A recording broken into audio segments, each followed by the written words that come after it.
Hello one and all. In this video, we learn about the regulation of phospholipid synthesis. Phospholipid synthesis is regulated through a combination of genetic and biochemical mechanisms that control enzyme expression and activity. This regulation is influenced by the factors like nutrient availability, for example, zinc, inositol, growth stage, pH, and temperature.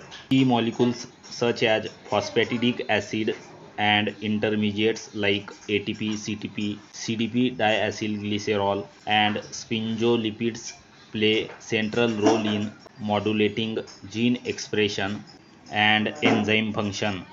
If you are new on the channel, please do subscribe, hit the bell icon to get update of latest notification from our channel and share with your friends. Thank you very much.